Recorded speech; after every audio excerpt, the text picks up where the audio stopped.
of times when I use a bluegill colored bait or sunfish or something along those lines, a lot of the time I try to use, you know, a dye that'll dye the tip of the tailed chartreuse, because if you're trying to imitate a bluegill or sunfish, you know, a lot of them have those yellow paddle tails almost, and they do have a chartreuse tail. I mean, I'm sure a lot of y'all know that, but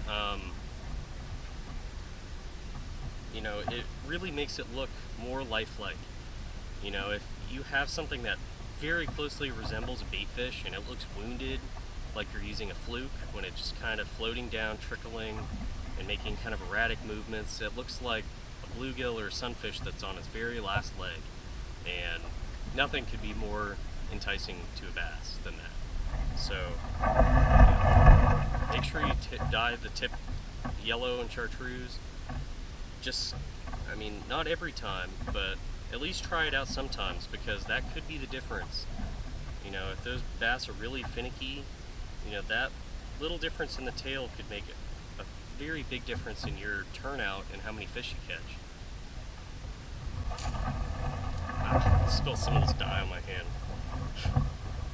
It's like you're trying to defuse a bomb or something like that whenever you're using this stuff. Be careful with it. It'll stain your clothes, it'll stain your hands. Yeah.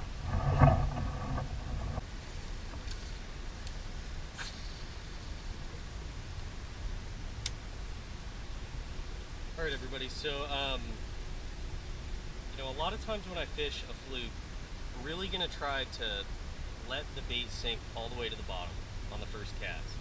And the reasoning for that is, if you don't know exactly where the bass is located in the water column, this is a very good opportunity for you, because you can let it sink all the way down to the bottom, and then if you give it a good jerk, it'll actually pull it up at least a couple feet off the bottom, maybe even more, if you give a really good jerk with this, with the flukes.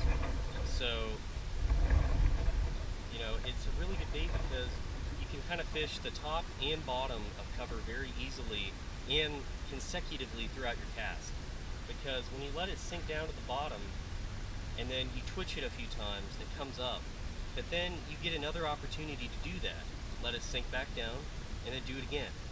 And that really gets you a lot of depth change. And a lot of times for bass, that's very, very beneficial. You know, a lot of times when you use a crankbait, when you have that sudden depth change at the end, like when it gets close to the boat or gets close to the bank, all of a sudden that bait's coming up. And a lot of times that's when you trigger a bass to, you know, react to that bait and bite it. And what's cool is the fluke, you get to do that numerous times throughout the cast, and you're using something that looks very similar to a bait fish, and you know, you're able to take the time to really work a piece of cover, really, you know, get in there and give that bass an opportunity to take the bait.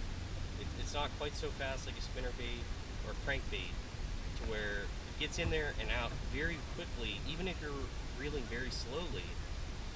And a lot of times, you know, on pressured ponds, pressured lakes, those bass aren't going to be so quick to just jump on the lure. Yeah, some may be, and a lot of the smaller ones may be, but some of those bigger bass that have already been caught, and you know, they've seen a lot of baits, a lot of times it's going to take them that extra second for them to decide to commit and take that bait.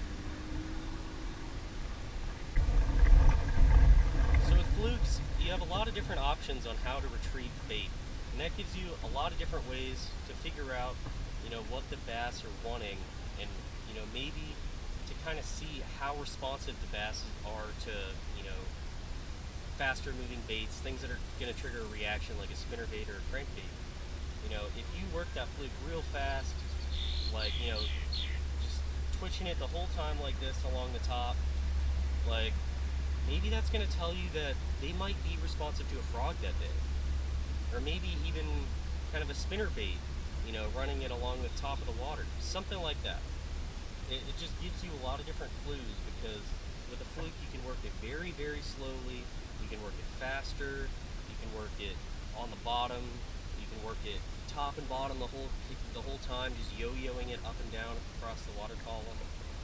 there's so many different options you can use, to figure out what the bass are wanting, and maybe give you some clues as to if the bass in this pond are very wary, they need an extra second or two for that lure to just sit in front of their face, or maybe they're schooling and feeding, and if something comes in front of them, they're just going to eat it instantly. Like, that happens, but that's all very, very good information to know, because you're pitching real close to heavy cover, and maybe they're all just schooling around right then. That's not useful. Like, just little bits of information to help you guys out.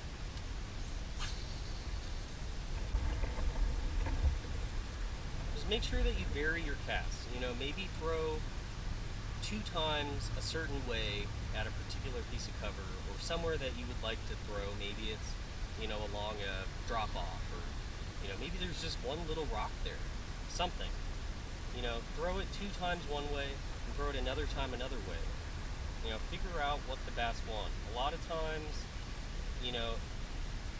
unless you're making a whole lot of noise, it's, very, very poor conditions, the bass aren't going to be too terribly finicky. Like, if you put something right in front of their face, in front of heavy cover, more often than not, they're going to take it.